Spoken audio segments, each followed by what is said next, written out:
Өкмөт быйыл Ош Баткен Разаков жолунун Ноокат районундагы бөлүгүндө 47 километр жолду оңдоого киришти. Ушул тапта Ноокаттын ичин аралап өткөн жолдун эки тарабында кызыл сызыкка чыгып кеткен 132 курулуш объектилери бузулуп жатат. Үйлөрдү бузуяппыз, мындан эч бизди каршылай жоюбуз жок. Үйлөрдү буздуруп жатышат. Биз да бузуудабыз. Ага эч кандай каршылыгыбыз жок. Мамлекет тарабынан берилген буйрукка баш ийүү ар бирибиздин атуулдук милдет. Азыр туугандарымдын үйүн бузуп жатабыз. Эч ким каршы болбой эле. Мамлекеттин өнүгүүсүнө салым кошуп, жолдордун кеңейишине мүмкүнчүлүк түзүүдөбүз. Бул жолдорду мамлекеттики деп кабыл алышыбыз керек. Бул давлаттыкы бузасаң десе бузамыз. Жок, бүйөттөн көчөсөң десе көчөбүз да. Учурда кызыл сызыкка чыгып кеткен Гүлүстан айыл өкмөтүнүн 70ке жакын турак үй бузулуп жатса, калганы соода жайлары. Жергиликтүү бийлик бул иш менен 3 жылдан бери алек болуп келген. Буга чейин 8 мекеме ишканалар жылдырылган. Кызыл сызыкка чыгып кеткен үйлөрдү буздуруу жана эскертүү иштерин жүргүзүп атабыз. Эми чындыгында кээ бир элдер түшүнүп атат, кээ бир элдер бирин экин чыгып атат, түшүнбөгөндөрдө аларга түшүндүрүү иштерин жүргүзүп, ушундай иштерди, жолду кеңейтүү иштерин жүргүзүп аткан учурубуз.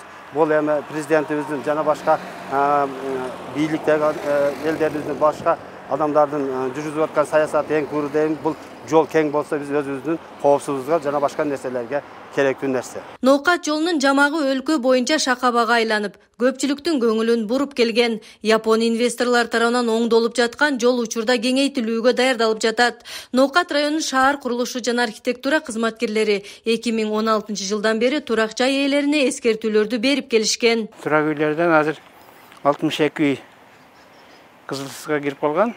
Азыркы жаңы категория боюнча. Эгерде мынау Япониянын эмесине жайка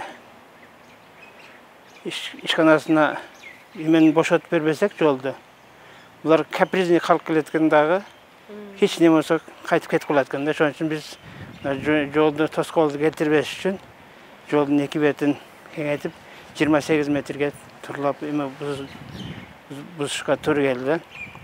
Себеби буларга биз 2016 бери эскертүү берип жатабыз.